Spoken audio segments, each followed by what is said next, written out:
امت کے پاس جو مساجد کا ایک نظام ہے بہت ہی سینٹرلائز اور کمپریہنسو، جو اس کی مرکزیت ہے، دنیا کی کسی قوم کو یہ نظام اور یہ سسٹم حاصل نہیں ہے۔ آج اگر مولانا نے اتنی مشکل سے اور اتنی جد و جہد سے اتنے سارے لوگوں کو جمع کیا، اشتہار چھاپے گئے، پیسے لگائے گئے، اعلان کروائے گئے، کئی ہفتوں سے افرادی قوت لگائی گئی، لیکن کل جمعہ کا دن ہے، کسی مسجد کے دروازے پر جا کر دیکھیں، نہ وہاں کوئی اشتہار ہے، نہ کوئی ایڈورٹائزمنٹ ہے۔ لاکھوں کروڑ مسلمان بغیر کسی ایڈورٹائزمنٹ کے مسجد کے در پر پہنچتے ہیں۔ یہ جو اپورچونٹی ہمیں حاصل ہے، اس کا ہم بہتر استعمال کریں۔ سب سے پہلی بات، جمعہ کے خطبوں کو، بیانات کو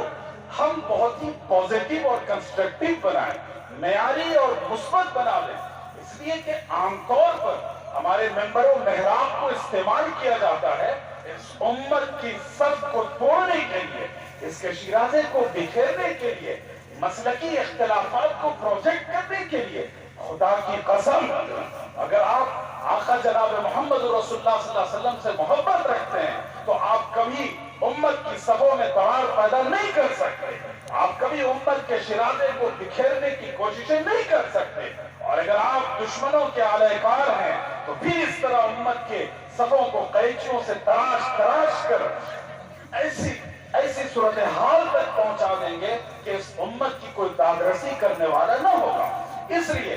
مساجد کے جو ذمہ دار ہیں وہ طے کر لیں کہ ہماری مسجد سے، ہمارے ممبر و محراب سے امت کے کسی طبقے کے خلاف، کسی مسلک کے خلاف کوئی تقریر نہیں کی جائے گی۔ آپ اپنی درسگاہوں میں پڑھائیں اختلافی مسائل، آپ وہاں جا کر بچوں کو سکھا لیں، لیکن جو پبلک پلیٹ فارمز ہیں، جو سوشل پلیٹ فارمز ہیں، اس پر ہم ان باتوں کی یہ گنجائش نہیں چھوڑیں گے، اس لیے کہ 2024 قریب ہے، پھر دوبارہ آپ کے صفوں میں اختلاف کو، انتشار کو، مسلک و مشرب کے نام پر لڑائی جھگڑے کو بڑھاوا دیا جائے گا، اور چاہا جائے گا کہ آپ کو الگ الگ نام پر ٹکڑیوں میں تقسیم کر دیا جائے تاکہ فرقہ پرستی کا یہ بھیڑیا آپ کو شکار کر لے اور پھر آپ کا وجود یہاں سے ختم ہو جائے۔ پہلا کام مسجد کے حوالے سے یہ کرنا ہے۔ دوسرا کام جو کرنا ہے، کبھی ہم نے یہ سوچا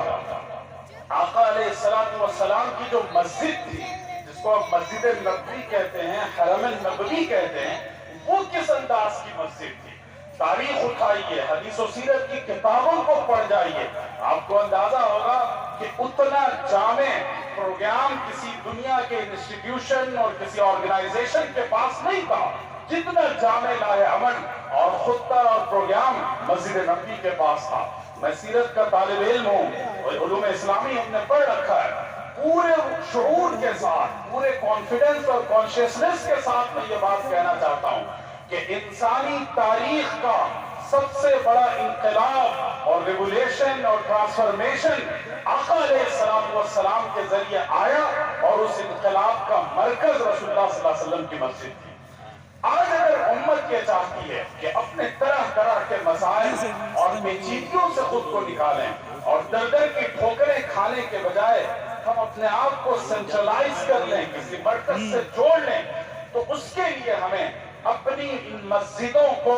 رسول اللہ صلی اللہ علیہ وسلم کے ماڈل پر لانا پڑے گا۔ اور رسول اللہ صلی اللہ علیہ وسلم کا ماڈل کیا تھا، میں اس کی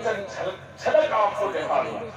مسجد نبوی 5 وقتہ نمازوں کا مرکز تھی اور ہونا چاہیے، مسجد سے بڑھ کر عبادت کے لیے کون سی جگہ ہو سکتی ہے، لیکن اس کے ساتھ ساتھ تعلیم، ایجوکیشن، نالج، اس کا بھی سب سے بڑا مرکز مسجد نبوی تھی۔ اور مسجد نبوی کے ساتھ ساتھ ایک چبوترا بنا دیا تھا رسول اللہ صلی اللہ علیہ وسلم نے، صفہ نام کا، اور وہیں سے تعلیم اور آگہی اور نالج دنیا کو فراہم کی جاتی تھی۔ اور تیسری بات، جن لوگوں کو شعر و ادب سے دلچسپی تھی، شعر و سخن کا مزاج تھا، اور جو مختلف سیاسی مسائل اور مختلف ایشوز کو ڈسکشن کرنا چاہتے تھے، مسند احمد کی روایت ہے کہ حضرت عمر رضی اللہ تعالیٰ عنہ نے مسجد نبوی کے ساتھ میں ایک چبوترا یا ایک چھوٹا سا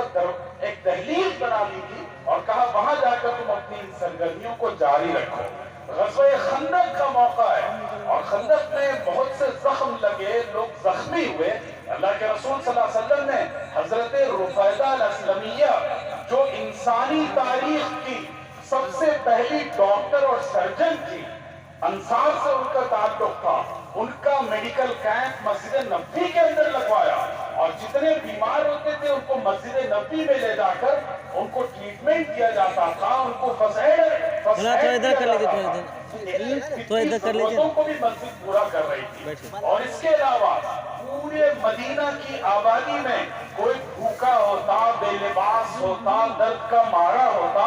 تو وہ کسی نواب اور کسی امیر اور سلطان کے دروازے پر دستک نہیں دیتا تھا، بلکہ وہ اپنا منہ اٹھاتا اور سیدھا مسجد نبوی پر آ کر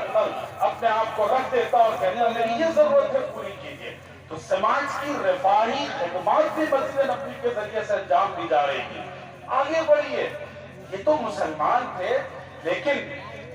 فتح مکہ سے پہلے مکہ میں ایک بہت بڑا قحط آیا اور بارشیں نہ ہونے کی وجہ سے بھوکمری کا عالم ہو گیا، تجارتیں ٹھپ پڑ گئی۔ اس موقع پر مکہ کا ایک ڈیلیگیشن ریلیف لینے کے لیے مدینہ حاضر ہوتا ہے، کس کے سامنے؟ آقا علیہ السلام کے سامنے۔ دشمن کے دل میں یہ امید ہو، بلکہ یہ یقین ہو کہ اگر مجھے ضرورت ہے تو یہ مسجد میری ضرورت پورا کر سکتی ہے، تو رسول اللہ صلی اللہ علیہ وسلم نے مسجد نبوی کے ذریعے سے 10,000 درہم دے کر ان کو ریلیف دی۔ آج کے پیمانوں کے مطابق لاکھوں روپوں کی مدد آپ صلی اللہ علیہ وسلم نے ان کو فراہم کی۔ تو دیکھیے جتنے کرائسس تھے، جتنی پرابلمز تھی، جتنے ایشوز تھے، ان سب کے لیے آقا علیہ السلام کی مسجد سب سے بڑا مرکز تھی، اور وہیں سے انسانی سماج کی تمام تر ضرورتوں کو پورا کیا جاتا تھا۔ مسلمانوں کے پاس مساجد کا جو اتنا بڑا نیٹ ورک ہے، ہم اس کا صحیح استعمال نہیں کرتے۔ علماء موجود ہیں، اسراف کس کو کہتے ہیں؟ اسراف گناہ کبیرہ ہے، قرآن حدیث دونوں میں اس کو منع کیا گیا۔ آپ نے 5 لوگوں کو کھانا کھلانا تھا، 10 لوگوں کا کھانا بنا کر آپ نے ضائع کر دیا، یہ اسراف ہے، گناہ ہے۔ یاد رکھیے گا، اسراف صرف دسترخوان اور کھانے پینے کی چیزوں میں نہیں ہوتا۔ میں فقہ اسلامی کے طالب علم کے حیثیت سے یہ بتا دوں آپ کو